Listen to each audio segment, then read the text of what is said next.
Hi, I'm Sam Barlow and I'm the lead designer on the Ghost Rider game. I'm here to answer some of your questions, give you an insight into the design process of a game like Ghost Rider.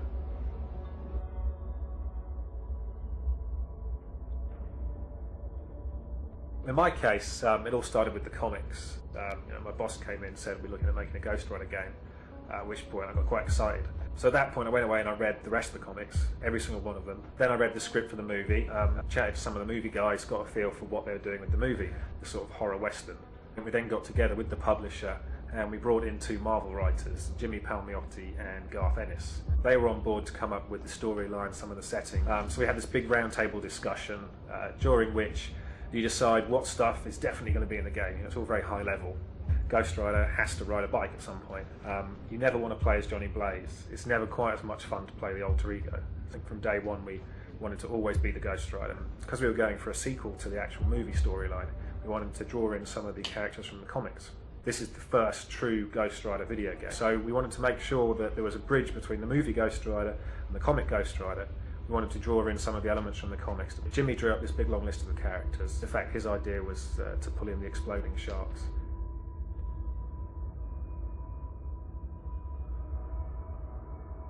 Everyone agreed from day one that we wanted to do a story that took place after the movie. When you're creating a movie, and obviously with Ghost Rider, where it's the first Ghost Rider movie, they're trying to cover a lot of the backstory, there's a lot of the heart-to-heart stuff in there, so you want to understand about Johnny, Roxanne, his father's death, that kind of thing. That isn't necessarily compelling material for a game. They know who the Ghost Rider character is when they get to the end of the movie. So what we wanted to do is we wanted to take up from the end of the movie and just go with this cool character Ghost Rider. And the starting point for the storyline was basically coming up with a list of characters that we wanted to meet through the course of the game. So it ends up being this kind of road movie structure where Ghost Rider's chasing these various evil souls who've escaped from hell. Which characters have to be in there? We knew Blackheart had to be. We wanted to get Lilith in there. Blackout had to be in there. He was probably my favourite character from the comics. A Scarecrow everyone wanted to see.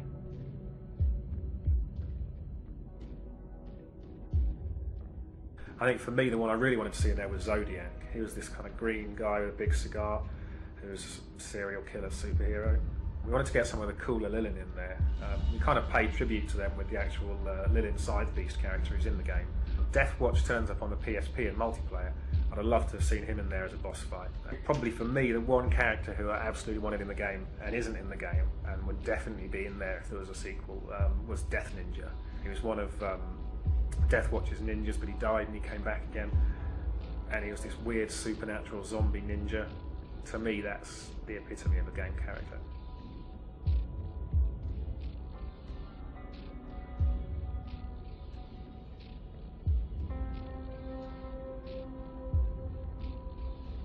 A couple of big elements that probably changed over the Ghost Rider development. Initially some of the boss fights were conceived as quite different, so when you fought Vengeance he was on top of this giant flaming dragon and I think he had Roxanne in a little cage beneath him, you had to rescue her. We also had Blackout, rather than riding this sort of futuristic watercraft, Blackout actually was on a giant Leviathan creature that was sort of being experimented on by the army. What we found with those when we started concepting them, discussing them with Marvel and the other guys, was they didn't necessarily fit in with the comic book treatment of those characters and also with the movie treatment. In order to maintain that vision and to keep everything belonging to the same universe, to make sure this was actually true to the movie, that we'd reconceive those boss fights on a much more human scale.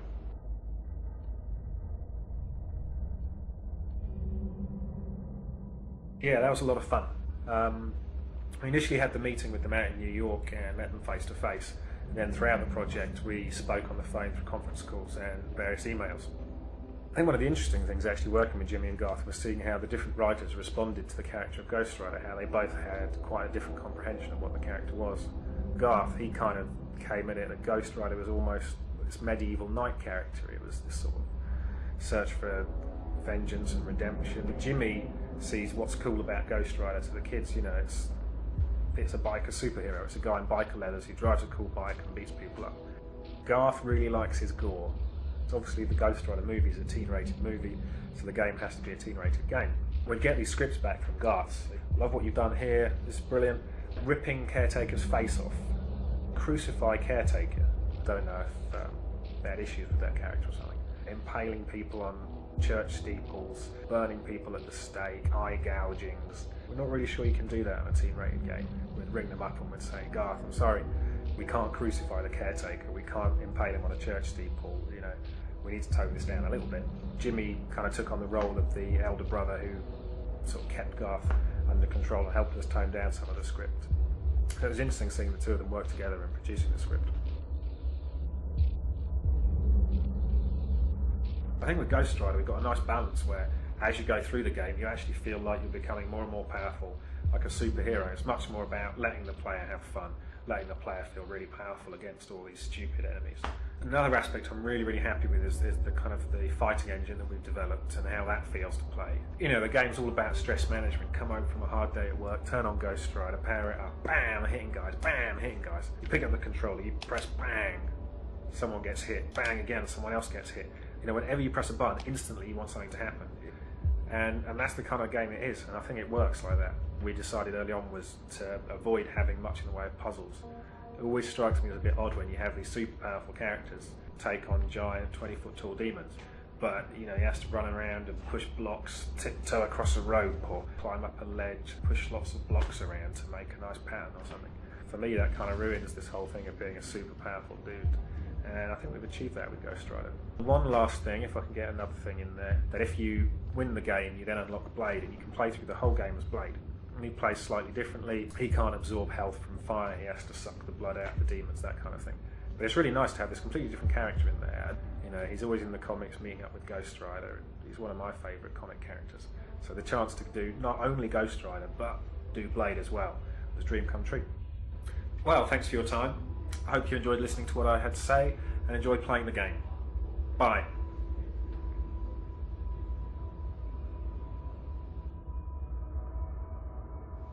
Hi, my name's Mark. I'm the game director on Ghost Rider. I'm going to show you now some footage from the game from the very first couple of weeks of development all the way through to the present day. So here we go.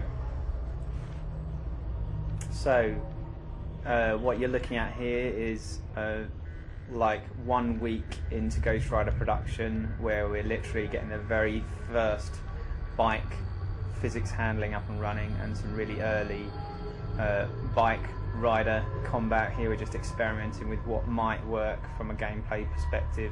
We've got really early AI guys on bikes trying to work out how we can get them to react to the small input changes that a player can make. Here you can see we've got a track set out with various different kind of jump sizes, so you can see the jump distances are different. We're experimenting with what works, trying how a double jump might work in the game and what sort of distances would feel cool. Here you can see we've got very early combat and player character movement. You can see it's a really early iteration of Ghost Rider. He's looking really like a beanpole. The fire in his head is really not working. It's not looking very good. This character went through about 5 different iterations before the final game. You see really early combat here, sort of early aerial moves. There's no weapon trails or special effects on the character. Literally, we're just trying to work out how to detect collisions, how to make the AI work. You can see here really early hard, and now we're starting to layer in some special effects. This is about a month or so into the project. You've got some really early demon essence being picked up and some early weapon trails on the character. So all of this stuff has been improved over the course of the game. So what you'll see later in the movie is how the game looks now in comparison to this. So you can see that early essence being picked up there. This is an example of a grey box track. The level designers, develop the levels as grey box arenas, a grey box meaning without textures, and they're then sent to the artist to be worked up and textures added. Here's more combat. You can see more special effects being layered in now, trying to work out what works. There's kind of death effects for the enemies and the ability to be able to knock enemies into the air and juggle them in the air in the early days. You know, slightly better aerial combat, slightly better fire on Ghost Rider's head. Even Ghost Rider's looking slightly better now as well. Here you can see the environment itself is starting to get better, so we've got special effects, you know, shadows and textures on floors, making it more detailed. Here's an example of a grey box foot environment where these environments are giving to the artists to be textured up, and all the detail added later. The arrows indicating where to go for the artists, so they know to highlight those doors for the player with lighting, so the player knows which direction to head in the game. Here you can see the grey box transition through to an environment that is not a complete environment yet, and you'll see better versions of these later in the game. The blue textures there on Ghost Rider we had to change. Marvel didn't like the use of blue there. They didn't feel it was in keeping with Ghost Rider, so we were asked to change it to the red that's in the final game. Here, this is Ghost Town bike level being played. Still quite early days. You can see a lot of bugs there that have been ironed out. Here's version of the carnival. There's a lot of special effects and detail missing from this level that appears in the final game. The sky isn't there, and the lack of bloom as well. So although it's starting to look a little bit nicer now and starting to look more like a proper game, we're still actually only about 6 months in development here, and there's a hell of a lot more polish needed to be added to make it final. You can see here a more final version of that same level with effects, sky in the background, and there's a bloom filter making the whole thing look special. Here's a good example of the grey box turning into an early version of the level and turning into the final version of that bar. It looks a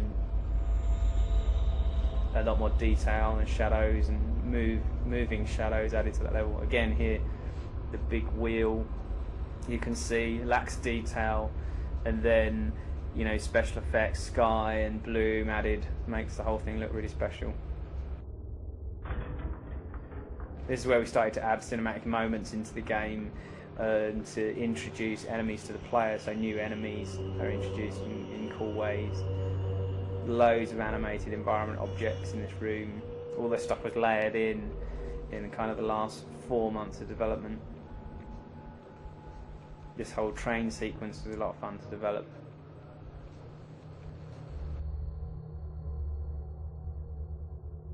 Here you can see the levels and the bike physics. In its early days, very awkward to handle bike, which we spent a lot of time polishing to make the bike easier to handle in these kind of difficult and complex sort of situations with enemies. We also did quite a bit to make the enemies themselves more visible, adding glows to them too. We added track symbols as well. You can see the arrows there that help guide the player around the track, so it was a bit easier for the player just to subconsciously know which direction to go. Arrows to help you indicate the power downs as well.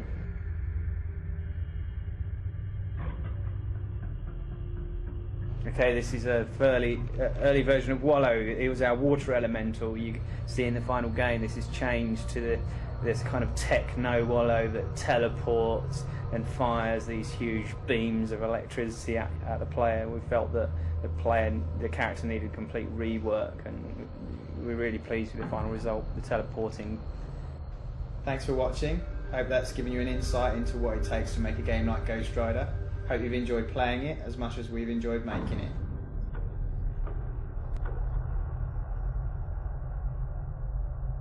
Hi, my name's Neil Williams. I'm the art manager on Ghost Rider, and I'm going to tell you a little bit about the art production on the project. I'll begin by talking a bit about the characters themselves and the process of getting them into the game. As soon as the concepts have been approved, first internally, then by a publisher and then by Marvel, they are passed on to the character art team who set about realising these visions. In the 3D art package used on Ghost Rider, a 3D mesh is created, then tweaked and improved until we have an accurate representation of the concept that will also work within the limitations of the game. Once we're happy with a model, it is rigged to a skeleton and then passed to the animation team to bring it to life. We're also able to add cool effects such as specular highlights to the characters to help bring them to life even more.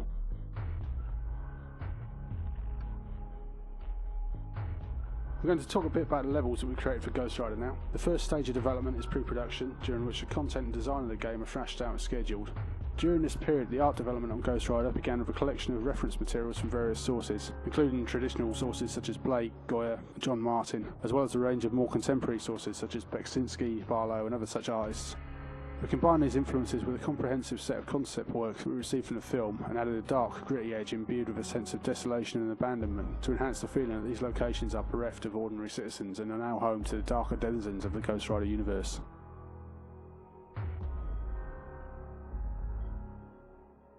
There are several locations throughout the game that are based on locations from the movie itself. For example, the ghost town of San Barlow, the Broken Spoke Saloon, and several locations throughout the city level.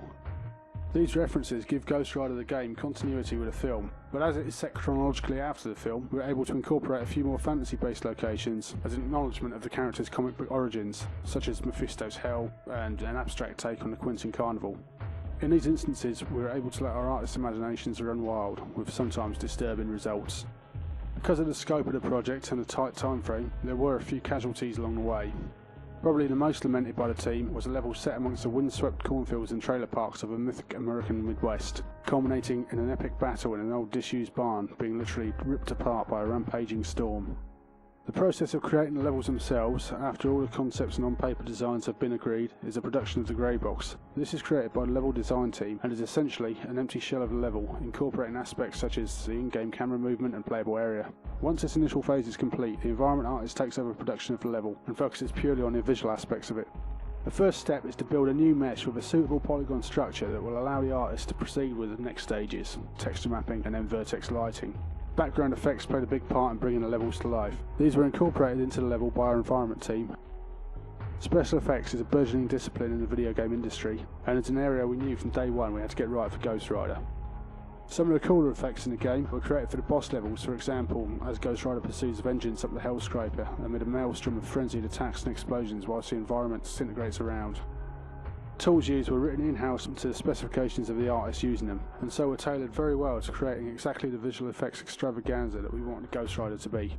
The effects in Ghost Rider are created through an extensive combination of animated geometry, shaders and textures. On top of this, we adapted our in-house particle system Particlex to PS2 and PSP to create a comprehensive suite of special effects tools, giving our artists an unprecedented level of control over a range of parameters. These are also enhanced by code-based effects such as distortion, motion blur and such like that are added in the world editor at a later stage.